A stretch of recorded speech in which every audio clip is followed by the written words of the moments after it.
Welcome everyone to the latest Craft Skills for Garden Conservation webinar.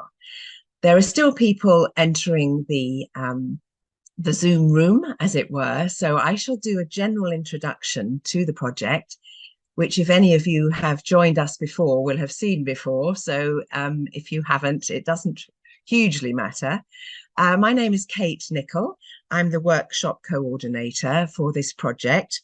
And we're now just coming into the final year of a 3-year project, which interestingly, as ever, my screen froze there. So you will see here we're a group of a number of different gardens and training organisations which got together during COVID when we all realised how important heritage gardens were to our health and well-being throughout Europe. And we decided that we really had to do something to preserve and enhance the skills that are required to maintain all these wonderful gardens.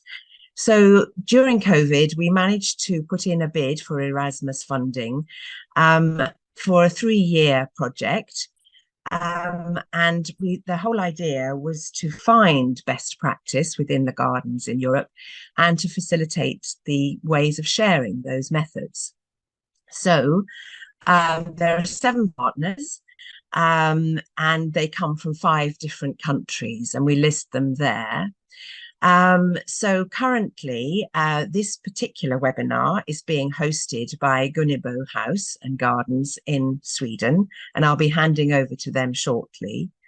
But you can see there in the list all the other different host bodies and partners within the project.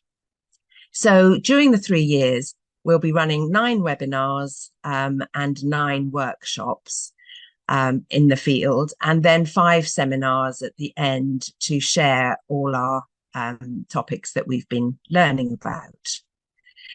This is the overview of the whole project, and you can see that we're now on to the penultimate webinar, and the practical workshops. There'll be 3 more in the summer of next year.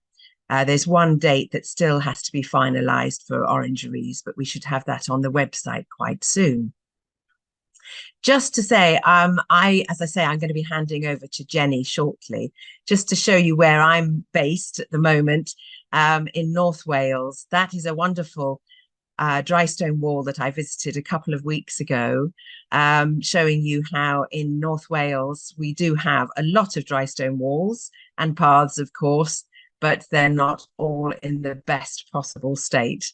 So I'm sure we're all going to be sharing some images of dry stone walls. But the news just in North Wales that was announced yesterday is that the area where I live is hopefully going to become a national park. And that's the key thing in the UK, to provide funding for farmers generally to rebuild their walls. So that's just a bit of news hot off the press from where I'm based. So communication during the webinar, hopefully you'll be able to use the chat to share with us where you are, because that'll be very interesting to hear where you're from. And then the Q&A button hopefully is the one to use for questions, which will come up. We've got time for questions between the speakers, and Jenny will be telling you about those shortly. We also hope to have some polls coming up during the breaks for you to answer some of our questions that we're very keen to hear about, what your experience with paths and walls are in your gardens. So just leaves me now to hand over to Jenny, who's going to be chairing this particular webinar, and she'll be introducing all the speakers as they pop up during the day. Thank you very much, Jenny. Thank you. That's right. Yeah, as Kate says, I'll be presenting today. And if you've attended any of the previous webinars, you may have seen me before. I have been on the Lawns and Meadows webinar, and also the Hedges and Topiary one. And also I participated in the Lawns and Meadows workshop as an instructor. And I'm a consultant and a teacher in horticulture and landscape sort of nature conservation. So I just love bringing knowledge out to more people. That's really a passion of mine. So it's great to be a part of these webinars where so much great knowledge is distributed for free to citizens of Europe. It's lovely. So that's a presentation of me, but I also want to take the time to present Jenny Nilsson, who's actually the person who's created this webinar. Just wanted to show yourself for a little short while there. Jenny is not going to be a speaker today, but she'll probably be watching the chat and helping out a little bit. So just so you know that she's the one who put this all together. So if you like today, then say thanks to Jenny.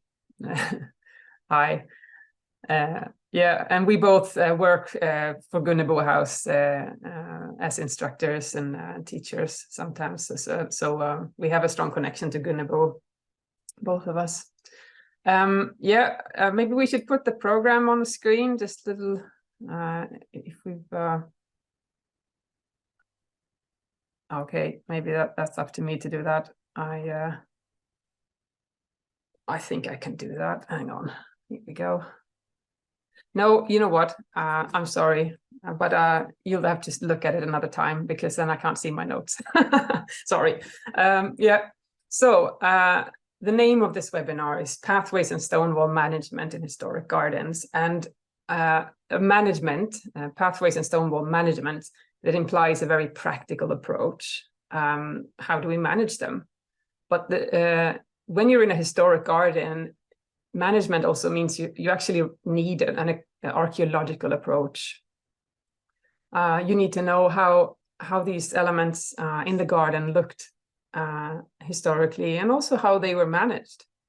So this is what we're going to be doing today. We're going to be talking about very practical solutions and trials that are being made today. But also we're going to learn a little bit about the history, how has this been done historically. And these elements they're not always the typical sort of expertise of a gardener. I think a lot of you here are feeling like this is not my field exactly, but you still need to deal with it because it's in your garden. And I mean, the truth is they do form the framework of the green spaces in the garden. And also, as Jenny pointed out when I talked to her a few days ago, they actually do sort of connect the garden with the building, which is, in an historic garden, we've almost always got at least one building, which is usually a castle or a manor house or something like that. So they are very important, and they sort of form the bridge between the green and the sort of the structures on site. For the pathways, I think many of us are now very, very curious about how we're going to manage the pathways in an environmentally friendly way, because we've usually got weeds coming in constantly. And how do we manage them? How do we source materials that are historically accurate? Stuff like that. Those are big, I think, questions for people managing pathways in historic gardens. And for the stone walls, at least in Sweden, I think probably in some other countries as well here who are attending today, we are actually we've lost the knowledge of how to maintain and renovate them. So here I think there's a great need for more artisans to sort of get into the field. And we need to know as gardeners of a historic garden, what are we supposed to do about these walls? They're sort of falling apart, and we need to step it up there. So and if you're in any similar situations as these, I hope you will appreciate this day. The morning will focus on pathways mainly, and the afternoon on the stone walls, and in particular dry stone walls, which is the walls where you don't have any mortar in between the stones.